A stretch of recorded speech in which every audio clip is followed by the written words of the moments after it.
سکتا تو خدارا پھر آپ اپنے اندر شعور بیدار کریں. آپ کا بچہ اولاً مسلک آپ سے سیکھے، یہ ضروری ہے. ایک باپ کی ذمہ داری ہے اپنے بچے کو مسلک سکھانا. ہم نے عقائد اہل سنت، نظریات اور معمولات مسلط کیے ہیں، بدلائل سمجھائے نہیں ہیں. بچہ بڑا ہوتا ہے، بیٹا 11ویں کرنی ہے، 12ویں کرنی ہے، جلوس میں جانا ہے، مزارات پہ جانا ہے، اولیاء سے استمداد کرنی ہے، نبی کریم کے لیے علم غیب ثابت ہے. بچہ کہتا ہے جی ٹھیک ہے. دلائل کیا ہیں؟ والد صاحب سے پوچھ لیں، دلیل ہی نہیں پتہ ہوگی. نتیجہ نکلتا ہے کہ ہمارے بچے یوٹیوب پر بیٹھتے ہیں، منجن اور چورن بیچنے والے وہاں پہ اپنے بیانات کر رہے ہوتے ہیں. ہمارے بچے ان کو سنتے ہیں، ون سائیڈڈ دلائل ان کے ذہن میں آتے ہیں. اس طرف دیکھتے ہیں تو پورے گھر کو عقیدہ نہیں پتہ. آپ جا کے پوچھ لیں، اپنی دادی سے پوچھیں، دادا سے پوچھیں، نانا سے پوچھیں، نانی سے پوچھیں، والدہ سے پوچھیں، والد سے پوچھیں. ہمیں تو 30 سال ہو گئے یہاں کام کرتے ہوئے، اس فیلڈ میں کام کرتے ہوئے. عقائد کے باب میں، تشریحات کے باب میں، تفسیر کے باب میں، سمجھانے کے باب میں صفر نظر آئیں گے. نتیجہ نکلتا ہے کہ نوجوان پھر ون سائیڈڈ دلائل سن کر انہی کو حق سمجھ کر اور اپنے مسلک کو ناقص اور کمتر اور بالکل حقیر سمجھ کر چھوڑ کر وہاں چلا جاتا. ہم چونکہ اپر لیول پر کام کر رہے ہیں، ہمیں ہر طرح کے لوگ پورے ورلڈ سے میلز کرتے ہیں، میسیجز کرتے ہیں، اپنی سوچ، اپنی فکر، اپنی کیفیات ہم سے شیئر کرتے ہیں. آج کا نوجوان کس قدر بے چین اور پریشان ہے، کچھ انتہا نہیں. اور سب سے بڑی وجہ کیا ہے؟ تسلط ہے، تسلیط ہے. تشریحات نہیں ہیں، تفسیرات نہیں ہیں، سمجھانا نہیں ہے، سمجھنا نہیں ہے، یاد نہیں کرنا ہے. مسئلہ کہ اہل سنت سے وابستگی ہے، یہ بہت بڑی سعادت کی بات ہے، لیکن جس طرح وابستگی ہونی چاہیے ویسی نہیں ہے.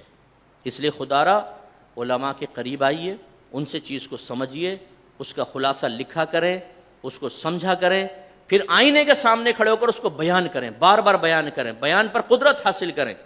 جس وقت آپ اپنے عقائد، اپنے نظریات آسانی سے بالکل صحیح ڈیفینیشن کے ساتھ، تشریح کے ساتھ بیان کرنے پر قادر ہو جائیں، اپنے معمولات کو آپ بیان کر سکیں، ان کے پیچھے دلیل ہے اسے آپ بیان کر سکیں، تو اس کا مطلب ہے کہ اب ایک مسلکی مجاہد پیدا ہوا ہے جو کسی بھی مقام پر بیٹھا ہوگا تو بہت ہی مؤثر دلائل کے ساتھ اپنے مسلک کا دفاع کر سکے گا.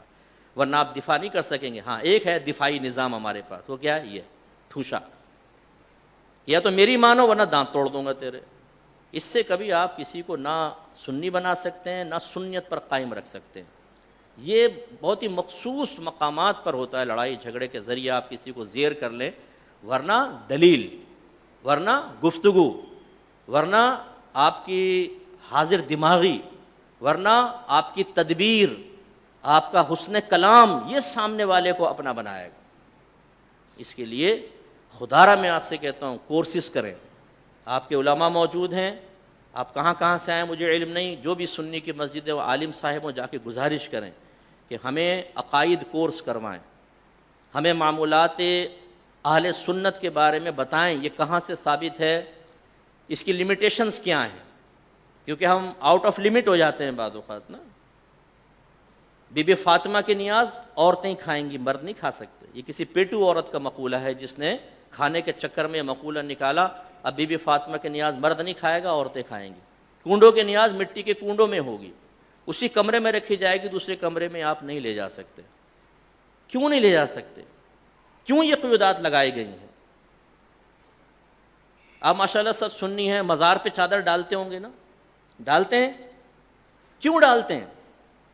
میں آپ سے ایک سوال کرتا ہوں، کیوں ڈالتے ہیں؟ اس میں مردے کو کیا فائدہ ہوتا ہے؟ آپ کو کتنا ثواب ملتا ہے؟ کیوں ڈالتے ہیں؟ ایک قبر پہ کپڑا ڈالنے کا کیا فائدہ ہوتا ہے؟ مجھے بتائیے، سمجھائیے. اور پھر ایک چادر نہیں 10 چادریں، جو آ رہا ہے وہ چادر، اور پھر اس کی منت ماننا کہاں سے ثابت ہے؟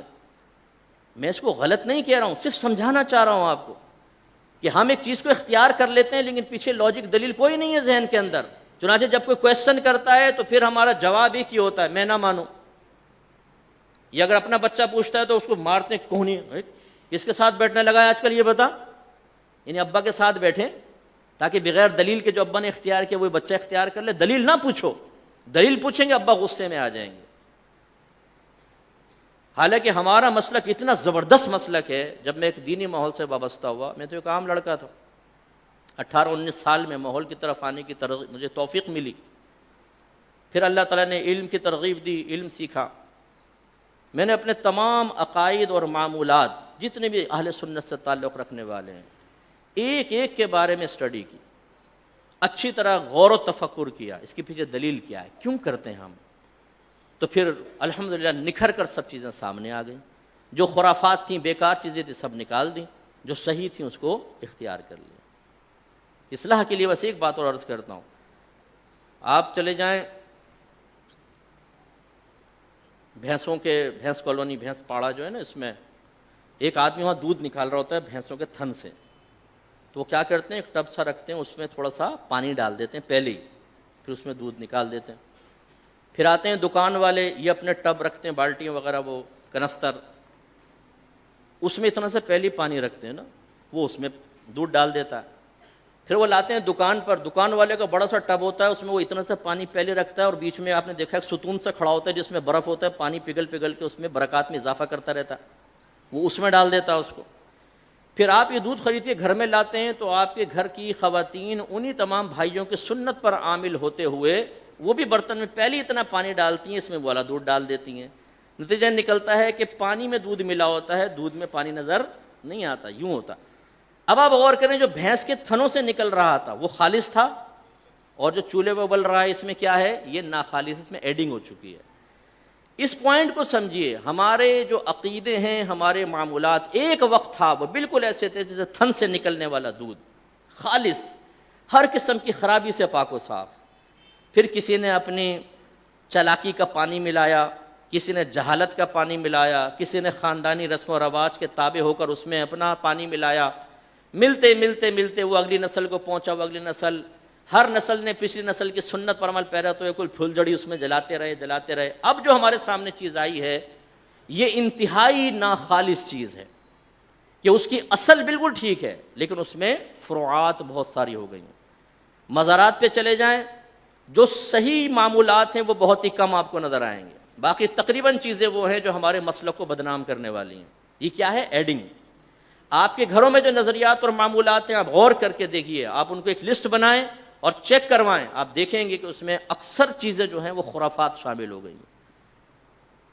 میرے آقا صلی اللہ علیہ وسلم کے دور میں ماہ سفر کو منحوس سمجھا جاتا تھا، یہ کفار کا عقیدہ تھا، کفار کا نظریہ تھا، ان کے خیالات تھے. سرکار نے فرمایا ولا سفر، سفر کوئی چیز نہیں ہے، اس میں کوئی نحوست نہیں. ہمارے گھروں میں سفر کا مہینہ، عورتیں کیا کہتی ہیں، خالی کا مہینہ ہے، اس میں شادی نہیں کریں. کیوں بھائی نحوستیں نازل ہوتی ہیں، شادی کریں گے بے برکتی ہوگی. اتنا ان کے سمجھ میں نہیں آتا کہ سفر کے منحوس مہینے میں تو آپ نے شادی نہیں کی، تو اس کا مطلب ہے 11 مہینے تو بابرکت تھے نا. ان 11 مہینوں میں جو شادیاں ہو رہی ہیں ان کی کون سی برکات ظاہر ہو رہی ہے، یہ بتائیے. کس نحوست سے بچنا چاہتے ہیں کہ سورہ آٹے کی گولیاں بنائیں، سورہ مزمل پانی میں ڈال دو جی. کراماتی مچھلیاں وہ گولی کھا کر ایسی دعا دیں گی کہ پیر اور فقیر کی دعا بھی کیا اثر کرے گی، وہ مچھلی کی دعا اثر کرے گی اور بیڑا پار ہو جائے گا. کہاں سے ثابت ہے بھائی جان یہ چیزیں؟ لگے پڑے ہیں، بس لگے پڑے ہیں، سننے کے لیے تیار نہیں. تو اس لیے خدارا اپنے عقیدے کو خالص کریں، اپنے معمولات کو خالص کریں، خراب قسم کے نظریات نکال دیں اپنے گھر سے. اور یہ کیسے ہوگا؟ جب آپ سیکھیں گے. آخری ایک بات عرض کر دوں، سیکھنا کسے کہتے ہیں؟ ہمارے نزدیک سیکھنا اسی طرح 4 اسٹیپس میں کمپلیٹ ہوتا ہے. نمبر 1، آپ غور سے سنیں، سمجھیں، یاد کریں اور بیان کریں. ٹھیک ہے؟ اس کے ساتھ ساتھ